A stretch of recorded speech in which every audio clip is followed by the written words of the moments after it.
Hello learners, आपकी ma'am आ चुकी हैं जो हमारा बेसिक का मैथ्स पेपर हुआ था उसको डिस्कस करने। तो ट्राई करते हैं हम ये सारे क्वेश्चंस।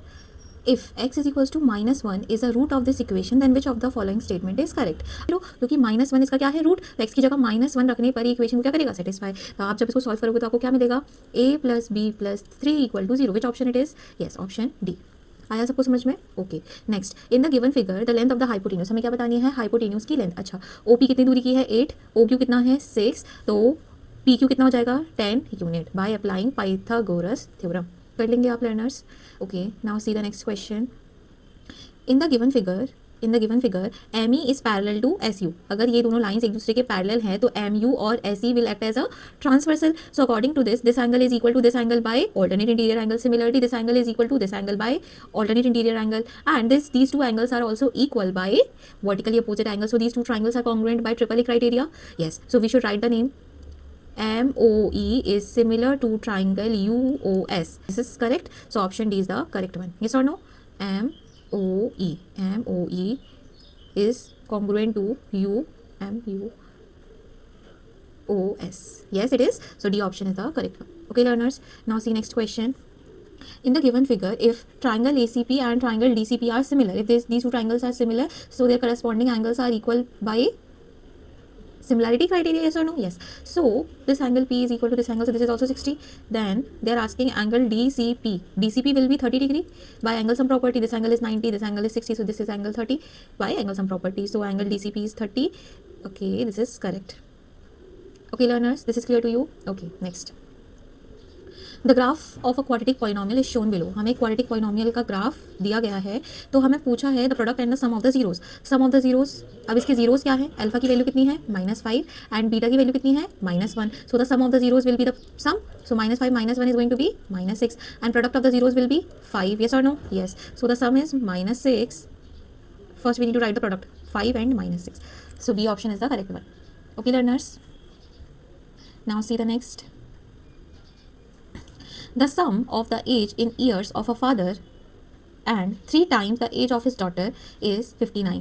हमें फादर और उनकी बेटी जो 3 टाइम्स हैं, जो फादर है वो अपनी बेटी की एज क्या है, 3 टाइम्स, उसका सम कितना दिया है, 59, and the age of the father is x and his daughter is y। हमने क्या मान लिया, फादर की एज कितनी है x और डॉटर की एज कितनी है y। According to this the father is 3 times the age of his son. Yes और नो? डॉटर, यस और no? Yes. According to this x is equals to 3y होगा, yes or no? Because the father is 3 times the age of his daughter. So x is equals to 3y. Yes. According to the question, the sum is given as x plus 3y is given as 59. So this equation, the C option is the correct one. Clear or not? Yes. Next, they are asking the 10th term. Okay. The first term is √2. The second term is very good, 2√2. The third term is 3√2. What will be the 10th term? So we have the first term. We have the common difference. We need to find out the 10th term. The 10th term can be find out by using the general term formula, a plus 9d. So a plus 9d, so it is going to be 10√2, and 10√2 can be written as under root 100. Which option? B option is the correct one. Okay, learner, this is clear to you? Yes.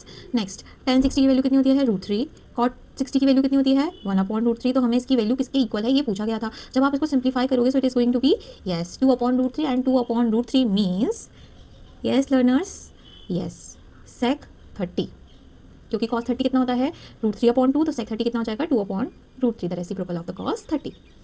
Any doubt? No? Okay, now see the next question. One of the possible value of A, हमें पूछा है कि ए की ऐसी कौन सी value पर ये जो एक्सप्रेशन है वो क्या है, इक्वल है, cos ऑफ 2a बराबर cos ऑफ a। तो हम वैल्यू रख के देख लेते हैं, तो हमें पता चलेगा ये 0 पर applicable, first option. Next, at an instant the length of the shadow of a stick is found to be √3 times the length of the shadow. Okay, then they are asking the sun's altitude, means this angle we need to find out. See this, the length of the shadow of a stick is √3 times the length of the stick. अगर stick की length x है तो उसकी shadow की length कितनी है, √3x. yes or no? yes. so the theta will be 30 degree. आप जब इसको simplify करोगे, हम इसमें कौन सा relation use कर रहे हैं, tan, so आप लिखोगे tan theta is equals to x/√3x, x cancel, so tan theta is equals to 1/√3 and 1/√3 is equals to tan 30. if you compare their angle, the theta value will be 30 degree. okay. Yes, see the next question. The largest possible right circular cone is curved out of a hemisphere of radius are.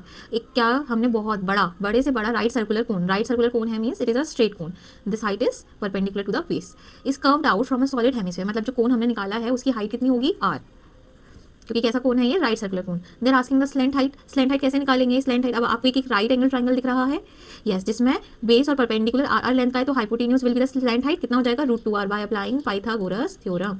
So which option it is, C option. Any doubt, no. See the next one.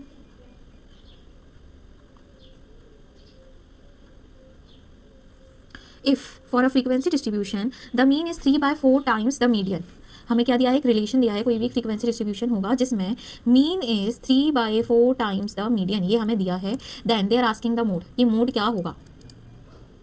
This is clear to you, the question is clear, okay. We know the empirical formula, the relation between mean, median and mode, very good, we are going to apply that. तो वो क्या होता है, वो empirical formula, yes, 3 median minus 2 mean बराबर mode, यही होता है हमारा एम्पेरिकल फॉर्मूला। तो हम लगाने की कोशिश करते हैं। अच्छा, इसमें इसको जब आप सिंप्लीफाई करोगे तो आप यहाँ से क्या लिख सकते हो, 4 mean equals to 3 median, yes और नो, यस, मतलब 3 मीडियन की जगह हम 4 मीन लिख सकते हैं, yes we can write. So instead of 3 median we are writing 4 mean minus 2 mean gives us mode, yes or no, yes, it means mode equals to 2 mean, so mode is equals to mode और mean में relation पता है, mode is equal to mean, बहुत गलत बात है, 3 times the mean, no, wrong, okay, 3/2 times the mean, median में relation है, अब हम मीन को मीडियन में कन्वर्ट कर सकते हैं, यस और नो लर्नर्स, यस, तो हम मीन की जगह 3/4 मीडियन लिख सकते हैं कि नहीं, तो लिख दीजिए, बहुत आसान है। तो हम मीन की जगह क्या रख रहे हैं, 3/4 मीडियन, जब आप इसको सिंप्लीफाई करोगे तो हमें एक रिलेशन मिलेगा, mode is equals to 3/2 median, then which option it is, B1, okay learners. So इस क्वेश्चन में हमने क्या यूज़ किया, empirical formula. Next, consider the given data, this is the given data we have, the difference of lower limit of the median class and the upper limit of the modal class. अच्छा, इसमें हमें क्या देखना है, median class और modal class. Median class select करने के लिए लर्नर्स, तो हमें मोडाल क्लास चाहिए था, तो उसके लिए हमने क्या लिखी, सबसे पहले क्या लिखी, क्यूमुलेटिव फ्रीक्वेंसी आ गई, तो हमें पता चल गया एन की वैल्यू कितनी है, 225, तो n/2 की वैल्यू कितनी हो जाएगी, 225/2, दैट इज 114। ये जो 114 है वो कहाँ, किस क्यूमुलेटिव फ्रीक्वेंसी के अंदर आ रहा है, इसके बीच में आ रहा है, तो इससे ज़्यादा वाला क्या होता है हमारा, median class. So median class का क्या लेना था, लोअर लिमिट, तो lower limit of median class is 60, okay, and modal class is also 63, maximum frequency means modal class, so maximum frequency 63, so this will be the modal class. तो modal class की upper limit कितनी है, 80, तो हमें क्या बोला था, इन दोनों का डिफरेंस बताना है, 80 और 60 का difference will be 20, very easy question, but थोड़ा टाइम टेकिंग है। See next, an unbiased die is thrown once, the probability of getting an even number, even multiple of 3, एक अनबाइज्ड मतलब फेयर डाई थ्रो किया गया है, तो what is the probability of getting an even multiple of 3। अच्छा, multiple of 3 कौन कौन से होंगे, 3 एंड 6, क्योंकि डाई पे तो 3 और 6 ही आएंगे जो 3 के मल्टीपल होंगे, बट वो कैसा बोल रहे हैं, इवन, तो इवन मतलब 6, मतलब this is only the favourable event and sample space is 1 2 3 4 5 6 कुछ भी आ सकता है, तो हमारी प्रोबेबिलिटी कितनी हो जाएगी, 1/6, विच ऑप्शन, डी ऑप्शन कर लेंगे। Next, the LCM of the smallest 2 digit number and the smallest 3 digit number is expressed in the form this, then the respective values of P and Q they are asking. अच्छा, smallest, the LCM of the smallest 2 digit number, smallest 2 digit number is 10, very good, and the smallest 3 digit number is 100, तो इनका LCM भी कितना आएगा, 100 ही आएगा। अगर इनका LCM 100 आएगा तो हम इसको कैसे एक्सप्रेस कर सकते हैं, 2 की पावर 2 into 5 की power 2, yes or no, yes, it means if you compare this form by this form you will get the value of P as 2 as well as the value of Q as 2, so which option it is, the D option, yes or no learners, yes। Now see the next, which of the following statement is true for HCF and LCM of 2 distinct natural number, distinct means अलग अलग, दो अलग अलग natural numbers हैं, तो इसमें से कौन सा स्टेटमेंट सही है, ये पूछ रहे हैं हम। HCF is always greater than LCM, तो बिल्कुल गलत बोल रहे हैं, HCF is smaller than the LCM। HCF is a factor of LCM, क्या HCF LCM का फैक्टर होता है, बिल्कुल सही बात है। LCM is a factor of HCF, LCM HCF का फैक्टर होता है, बिल्कुल गलत बात है। तो कौन सा स्टेटमेंट सही है, only B means the D option कर लेंगे learners, okay. Now see the next question, which of the following system of equation has a unique solution, unique solution की कंडीशन क्या होती है, A1/A2 is not equal to B1/B2, this is the condition of unique solution, yes. So if you C option is satisfying this condition, so C is the correct answer because 1 is not equal to -1, so it is satisfying, so C। अगर आपको समझना है कि A क्यों नहीं हो सकता तो आप कमेंट करके पूछ सकते हैं, okay learners, yes. if the quadratic equation this has real and unequal roots, real and equal roots means their discriminant is equal to 0, b square minus 4ac equal to 0. जब आप इसको simplify करोगे you will get b square equals to minus ac. Which option? A option. Okay learner, this is clear to you. Now see next question. The probability of a certain event को हम sure event भी कहते हैं, उसकी probability कितनी होती है 1. The assertion is true. The sum of the probabilities of an elementary event मैं आपको already बता चुकी हूँ. elementary event जिसमें जो हमारा favorable event क्या होता है उसमें 1 आता है, उसको क्या बोलते हैं हम elementary event. तो जितने भी elementary events हैं उनका sum कितना होता है 1 होता है. बिल्कुल सही बात है. The sum of the probabilities of all elementary events of an experiment is 1.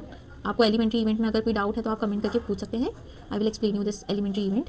सो दोनों चीज़ें सही हैं. But the second statement is not explaining the first one.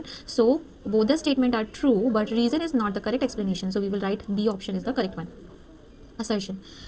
Root 2 plus root 3 is an irrational number. Correct बात है. The sum of two irrational number is always an irrational number. ये statement बिल्कुल गलत है.